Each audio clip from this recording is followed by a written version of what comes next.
Baik, Assalamualaikum warahmatullahi wabarakatuh. Perkenalkan, nama saya Aurora Leila Kalisa dengan NIM 5130025027. Di sini saya akan mempresentasikan mengenai critical appraisal saya dengan judul jurnal manifestasi klinis demam berdarah dengue atau DBD. Baik, saya mohon izin untuk share screen. Jadi di sini sudah ada jurnal dan di sini sudah ada file critical appraisal saya. Jadi saya mohon izin untuk membacakan. Jadi judul dari jurnal ini yakni Manifestasi Klinis Demam Berdarah Dengue atau DBD yang ditulis oleh Eni Nugraheni, Debbie Rizko, serta Mulya Sundari. Nah, jurnal ini itu dipublikasikan oleh Jurnal Kedokteran dan Kesehatan, publikasi ilmiah Fakultas Kedokteran Universitas Sriwijaya dengan volume 10 nomor 3 tahun terbit 2023. Nah, abstraknya. Demam berdarah dengue adalah penyakit infeksi yang disebabkan virus dengue. Manusia akan terinfeksi setelah diinfeksi oleh nyamuk Aedes aegypti yang membawa virus DNF atau DNV. Nah, virus dengue terdiri dari 4 serotip, yaitu DINV1, 2, 3, dan 4. Virus dengue dapat menyebabkan dua tipe infeksi, yaitu infeksi primer dan infeksi sekunder. Nah, infeksi primer ini dapat muncul sebagai demam akut atau disebut demam dengue yang akan dinetralisir dalam 7 hari oleh respon imun. Sedangkan infeksi sekunder cenderung akan lebih berat dan akan mengakibatkan demam berdarah. Dengue DBD atau sindrom renjatan dengue atau SRD. Manifestasi klinis DBD dapat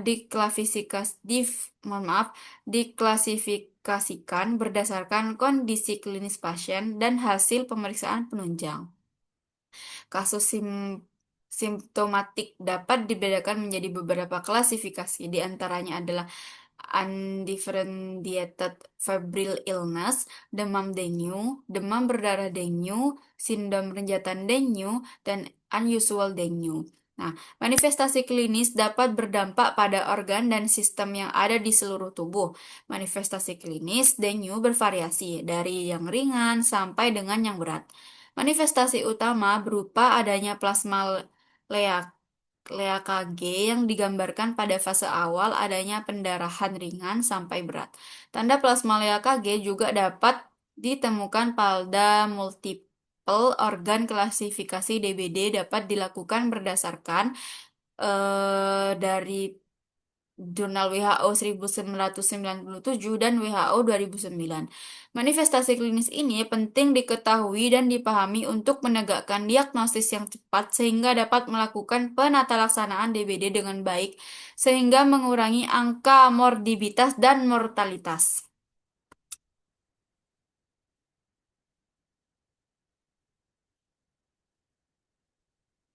Nah, jadi ringkasannya itu yakni eh demam berdarah dengue adalah penyakit yang disebabkan oleh virus dengue yang ditularkan oleh nyamuk Aedes aegypti. Manifestasi klinis dengue dapat bervariasi, mulai dari gejala ringan hingga kondisi berat seperti sindrom renjatan dengue akibat kebocoran plasma. Perjalanan penyakit ini dibagi menjadi 3 fase, yakni fase febris, fase kritis, dan fase pemulihan. Dengan fase kritis sebagai fase yang paling berbahaya. Jurnal ini juga menjelaskan klasifikasi DBD menurut WHO 1997 dan WHO 2009.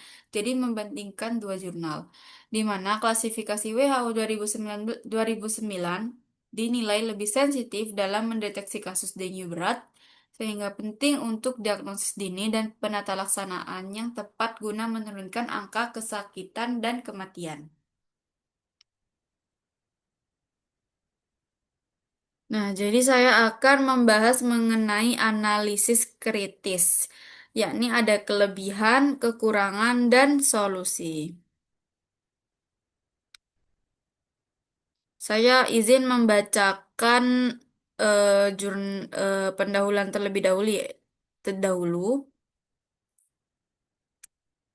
Nah, Demam berdarah dengue atau DBD adalah penyakit infeksi yang disebabkan oleh virus dengue dan V serotip 1 sampai 4 yang ditransmisikan oleh nyamuk Aedes aegypti. Dengue adalah penyakit infeksi yang sangat mempengaruhi kehidupan manusia. Sekitar 3 sampai 6 miliar orang hidup di daerah yang merupakan daerah endemik dengue. Sehingga diperkirakan terdapat 390 juta kejadian infeksi dan 96 juta kasus infeksi dengue terjadi terus-menerus. Nah, virus ini memiliki 4 serotip, yaitu DenV1, DenV2, DenV3, dan DenV4. Manusia akan terinfeksi setelah diinfeksi oleh nyamuk Aedes aegypti yang membawa virus DenV. Virus dengue dapat menyebabkan dua tipe infeksi, yaitu infeksi primer dan infeksi sekunder. Infeksi primer dapat muncul sebagai demam akut atau disebut dengan demam dengue yang akan dinetralisir dalam 7 hari oleh respon imun. Nah, sedangkan infeksi sekunder cenderung akan lebih berat dan akan mengakibatkan demam berdarah dengue atau DBD atau sindrom renjatan dengue atau SRD. DBD dan SRD itu sebagian besar banyak terjadi pada anak-anak di Kuba, terutama anak usia 3 sampai 14 tahun dengan infeksi dan V2 sekunder, mempunyai kemungkinan yang signifikan untuk dapat bermanifestasi menjadi renjatan dan meningkatkan angka kematian pada remaja usia 15 sampai 39 tahun. Pembahasan. Nah, manifestasi klinis infeksi dengue bervariasi mulai dari asimptomatik hingga manifestasi berat yang menyebabkan kematian. Nah, kasus simptomatik dapat dibedakan menjadi beberapa klasifikasi, di antaranya adalah undifferentiated febrile illness, demam dengue, demam berdarah dengue, sindrom renjatan dengue, dan unusual dengue. Sebagian besar kasus adalah undifferentiated febrile illness dan demam dengue. DBD dan SRD adalah 10% dari sebagian besar kasus simptomatik berdasarkan protokol dengue yang dikeluarkan oleh WHO pada hari pertama WHO tahun 1997. Ini ada flowchart dari klasifikasi infeksi dan V dan presentasi klinis. Pada hari pertama injeksi dengue, sebagian besar pasien menunjukkan fase akut demam yang tidak spesifik seperti sakit kepala, lemas, mual, muntah, nyeri abdomen, dan peradangan dan kadang-kadang muncul kemerahan kulit atau rash. Nah, nyeri retrobital dan mialgia dan artralgia juga sebagian besar ditemukan pada sebagian besar kasus demam dengue. Tetapi beberapa kasus DBD atau SRD juga dapat ditemukan gejala tersebut. Manifestasi pendarahan yang umum terjadi pada kasus infeksi dengue adalah pateki, kemudian beberapa gejala lainnya seperti epistaxis, pendarahan gusi, hematemesis, melena, hipermenorrhea, hemoglobinuria yang dapat membantu klinisi untuk mengidentifikasi sebagian pasien suspek infeksi dengue pada fasilitas kesehatan primer. Tes turniket adalah pemeriksaan sederhana yang dapat mendiagnosis dini dan cepat pada infeksi dengue. Pada saat periode terinfeksi merupakan periode inkubasi. Pada saat ini, keluhan mulai dirasakan oleh pasien, kemudian semakin lama semakin berat. Berdasarkan tahapan patofisiologi dan keluhan dibagi menjadi 3, yaitu ada fase febris, fase kritis, dan fase pemulihan. Manifestasi klinis yang terjadi bersifat dinamis, sehingga keparahan penyakit terlihat setelah fase febris pada saat memasuki fase awal kritis. Ini gambaran klinis infeksi dan via. Nah, pada fase febris merupakan fase awal masa inkubasi. Pada fase ini terjadi demam tinggi pada awal infeksi. Fase akut demam biasanya terjadi pada 2 sampai 7 hari dan juga sering disertai dengan muka merah, eritema, mialgia, atralgia, nyeri retroorbital, fotofobia, dan juga sepalgia. Nah, beberapa pasien juga mengeluh adanya infeksi faring dan injeksi konjuktiva. Anoreksia, nausea, dan vomitus adalah keluhan yang sering dijumpai. Kesulitan membedakan secara klinis antara febris yang disebabkan oleh dengue ataupun disebabkan oleh infeksi lain. Pemeriksaan tourniquet positif merupakan indikasi adanya infeksi yang disebabkan oleh dengue. Namun, gambaran klinis terkadang tidak dapat memprediksi tingkat keparahan penyakit, sehingga pemantauan tanda dan parameter klinis penting untuk memantau adanya fase kritis. Manifestasi pendarahan ringan seperti PTQ dan pendarahan mukosa atau gusi dan hidung biasanya muncul pada fase ini. Pendarahan vagina dan pendarahan gastrointestinal jarang terjadi pada infeksi dengue. Hepar mengalami pembesaran hingga beberapa hari setelah demam. Pada pemeriksaan hematologi terdapat penurunan leukosit yang merupakan sinyal bagi klinisi tentang adanya tanda infeksi dengue. Fase kritis merupakan lanjutan masa transisi antara fase febris dan fase afebris. Pasien tanpa peningkatan permeabilitas kapiler akan membaik tanpa melalui fase kritis. Namun, pasien dengan reda dari demam tinggi juga dapat menunjukkan pemeriksaan permeabilitas kapiler dan bermanifestasi menjadi tanda kegawatan yang diakibatkan kebocoran plasma. Tanda kegawatan dimulai saat fase kritis. Pasien akan berubah menjadi keadaan waspada selama fase pemulihan pada saat demam turun menjadi 37,5 derajat Celcius sampai 38 Celcius atau di bawah ini. Biasanya terjadi pada hari ketiga sampai ke-8 demam. Leukopenia berat dapat diikuti penurunan trombosit terjadi pada kondisi adanya plasmalia Kage. Peningkatan hematokrit di atas nilai normal juga menunjukkan adanya tanda kegawatan pada fase awal. Periode yang signifikan untuk melihat adanya plasmalia Kage biasanya terlihat dalam 24 sampai 48 jam. Derajat plasmalia Kage diketahui bervariasi. Peningkatan hematokrit juga diikuti perubahan tekanan darah dan volume denyut nadi. Pasien yang telah melewati fase kritis setelah 24-48 jam akan masuk ke fase pemulihan. Reabsorpsi cairan ekstravaskular terjadi dalam 48-72 jam berikutnya. Pada fase ini akan terjadi perbaikan keadaan umum, perbaikan nafsu makan, keluhan gastrointestinal berkurang, hemodinamik stabil, dan terjadi perbaikan hemokonsentrasi. Beberapa pasien memiliki eritem dan peteki konfluen pada kulit normal. Beberapa pasien merasakan adanya pruritus di seluruh tubuh pada fase ini. Bradikardi dan hasil EKG berubah selama fase ini.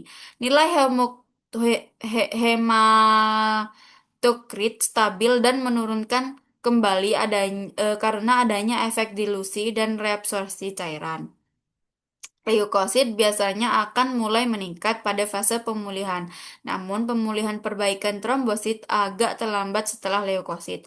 Adanya kelainan respirasi, efusi pleural, dan ascites, oedem pulmonal, dan gagal jantung akan muncul setelah melewati fase kritis dan fase pemulihan terjadi jika pemberian cairan intravena secara berlebihan.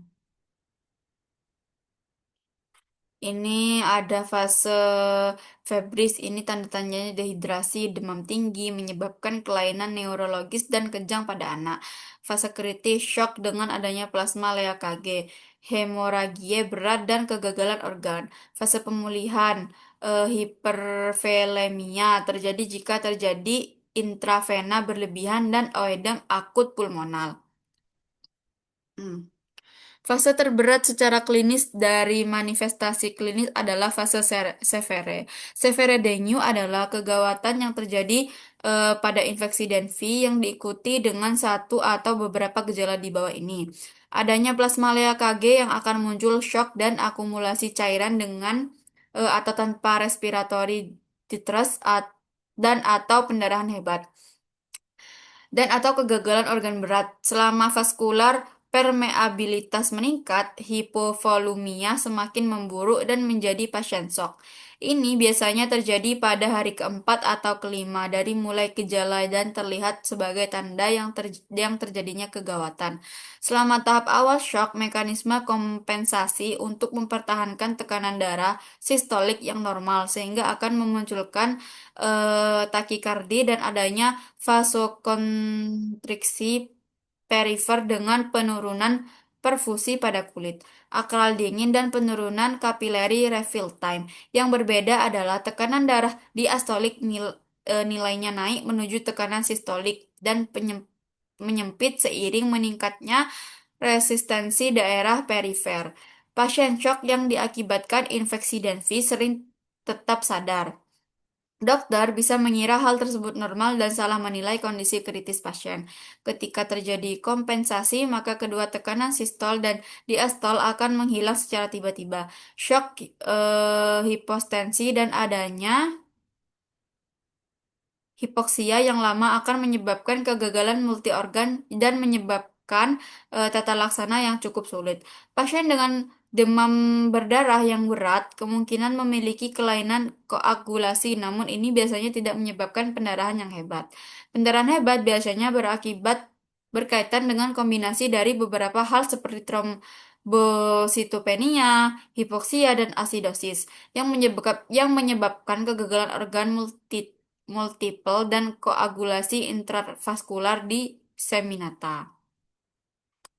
Nah, klasifikasi Danyu berkembang di forum para ahli di dunia. Klasifikasi yang paling banyak digunakan adalah klasifikasi WHO 1997. Manifestasi klinis terjadi atas demam dengue, DBD grade 1, DBD grade 2, dan DSS.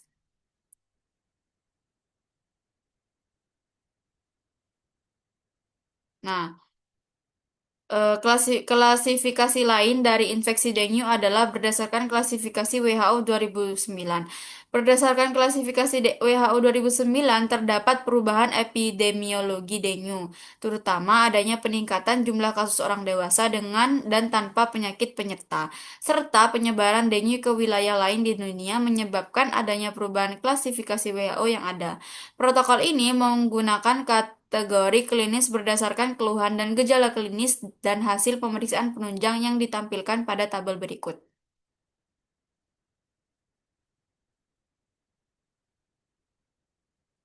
Nah, WHO telah beberapa kali menerbitkan beberapa pedoman klasifikasi. Skema klasifikasi WHO tahun 1974 kemudian direvisi pada tahun 1997.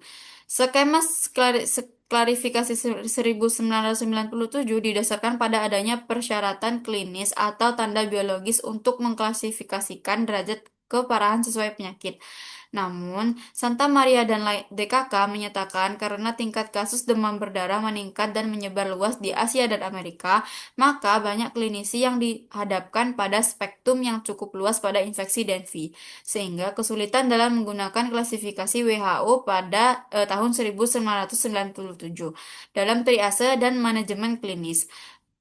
Prospektif klinis yang diperbarui bertujuan untuk mengembangkan manajemen kasus infeksi dan WHO merelease, merelease protokol klasifikasi WHO tahun 2009 yang bertujuan untuk memperpendek proses klasifikasi untuk menetapkan kriteria kegawatan demam berdarah.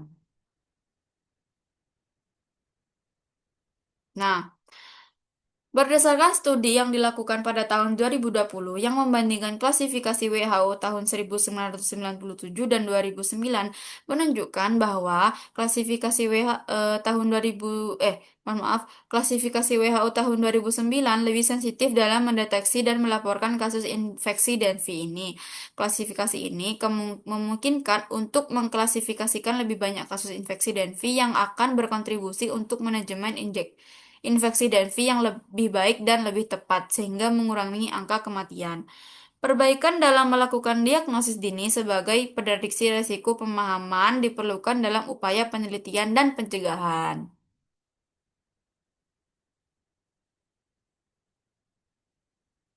Nah, kesimpulannya manifestasi klinis dengue bervariasi dari yang ringan sampai yang berat. Manifestasi utama berupa adanya plasmalia KG yang digambarkan pada fase awal, adanya pendarahan ringan sampai berat. Tanda plasmalia KG juga dapat ditemukan pada multiple organ.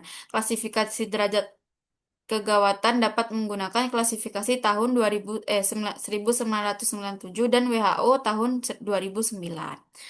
Nah, saya sudah bacakan jurnalnya. Selanjutnya saya akan membacakan critical appraisal saya yang bu eh, saya sudah buat. Jadi pertama saya akan membacakan analisis kritis. Nah, jadi pada analisis kritis ini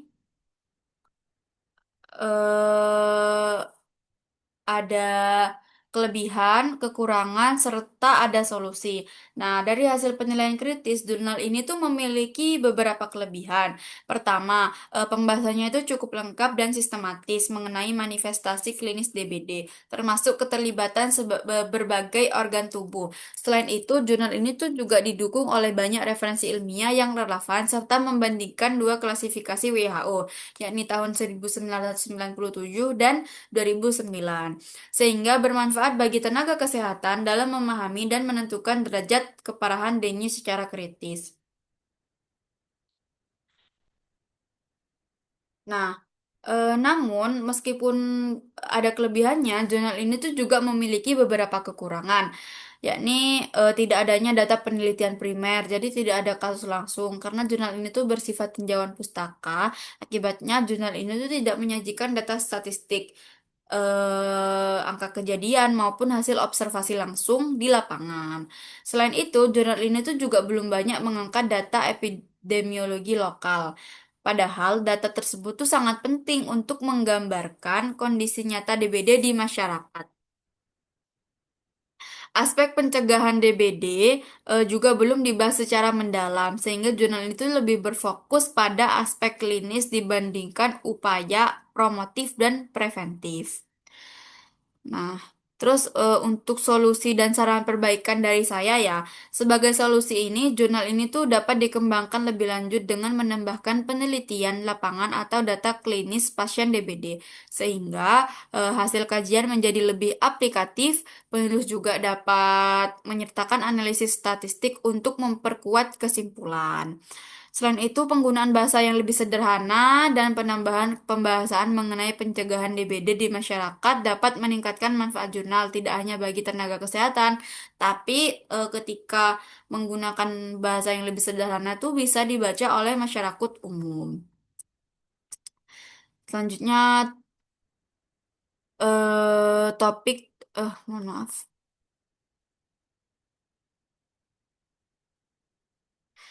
Topik fokus dan juga metodologi. Nah, eh, apakah topik dan fokus artikel sesuai dengan bidang minat dan kebutuhan informasi Anda? Tidak sesuai, karena di dalam jurnal tersebut itu sebenarnya sudah sesuai. Namun, di dalam jurnal tersebut itu tidak adanya penelitian primer karena bersifat tinjauan pustaka, sehingga tidak menyajikan analisis statistik atau data kasus secara langsung. Namun, informasi yang lainnya itu sudah dijelaskan secara lengkap.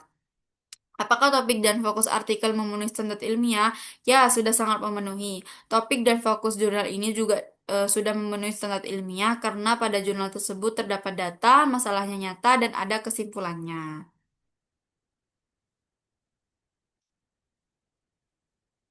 Nah, metodologi, hasil, dan interpretasi. Nah, interpretasi ya ini. Dari segi metodologi, jurnal ini tuh telah memenuhi standar ilmiah untuk sebuah tinjauan pustaka. Namun, metodologi tersebut tuh belum mencangkup semua variabel relevan karena tidak melibatkan penelitian secara langsung.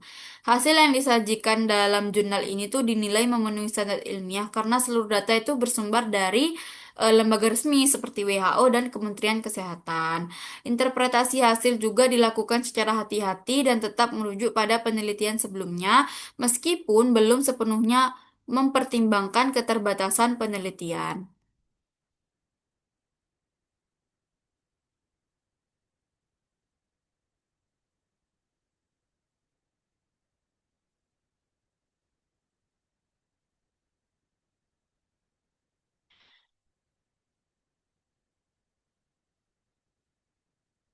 Nah, apakah interpretasi hasil penelitian memperhitungkan masalah potensial dan kekurangan? Belum sepenuhnya memperhitungkan ya, dan kekurangan karena itu belum ada data kasus secara langsung. Terus keterbatasannya itu tidak banyak, apakah artikel membahas keterbatasan penelitian dan menawarkan solusi untuk masalah potensial? Tidak banyak membahas keterbatasan penelitian ya secara rinci karena fokus utamanya itu kan membahas mengenai penyebab dan virus tentang DBD. Selanjutnya relevansasi kualitas jurnal. Nah, relevansi kualitas jurnal dan kesimpulan. Nah, jurnal ini tuh memiliki reputasi yang baik dan diakui dalam bidang kedokteran. Sistem per review yang ditetapkan memastikan bahwa artikel yang diterbitkan telah melalui penilaian oleh ahli di bidangnya. Sebagai kesimpulan, jurnal manifest klinis demam berdarah dengue ini tuh telah memenuhi standar ilmiah yang membuat informasi yang dapat dipercaya, walaupun memiliki keterbatasan karena tidak menyertakan penelitian primer. Jurnal ini tetap relevan dan bermanfaat sebagai referensi teoritis dalam memahami DBD. Apakah jurnal memiliki reputasi baik dan diakui dalam bidang kedokteran? Ya, jurnal ini tuh memiliki reputasi baik dan diakui dalam bidang kedokteran. Apakah jurnal ini memiliki sistem peer review yang memastikan bahwa semua artikel yang diterbitkan ditinjau oleh para ahli dan dalam bidang, ya isinya diperiksa terlebih dahulu oleh ahli-ahli bidang yang sama. Nah, apakah artikel memuat informasi yang berguna dan dapat dipercaya? Sangat berguna dan dapat dipercaya. Data yang dipakai berasal dari sumber resmi WHO dan Kemenkes, sehingga informasi di dalamnya bisa diandalkan.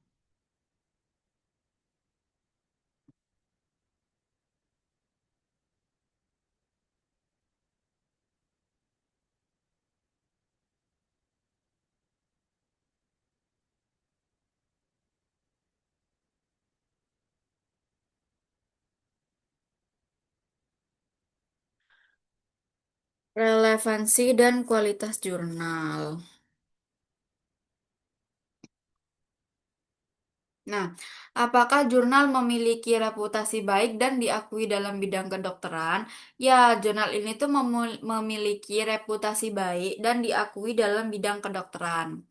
Terus juga, apakah jurnal memiliki sistem peer review yang memastikan bahwa semua artikel yang diterbitkan telah ditinjau oleh ahli dalam bidang, ya isinya itu eh, diperiksa terlebih dahulu oleh para ahli di bidang yang sama. Jadi kayak tidak semerta-merta itu kayak mengambil jurnal orang, terus kayak tidak semerta-merta langsung diterbitkan eh, tanpa adanya daftar pustaka yang relevan dan lain-lain ya. Apakah baik kesimpulan, apakah artikel memenuhi standar ilmiah dan relevan dengan bidang minat dan kebutuhan informasi Anda? Menurut saya sudah memenuhi standar ilmiah dan juga sudah relevan.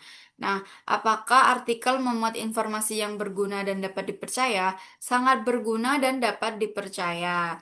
Data yang dipakai juga berasal dari sumber resmi WHO dan Kemenkes, sehingga informasi di dalamnya tuh bisa diandalkan.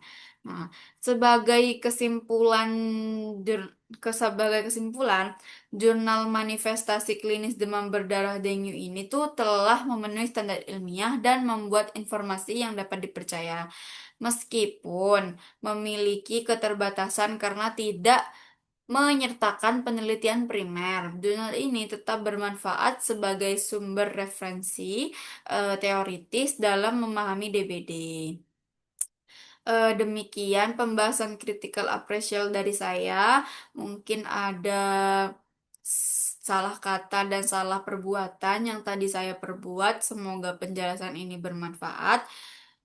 Jazakumullah khairan kasiran. Wassalamualaikum warahmatullahi wabarakatuh.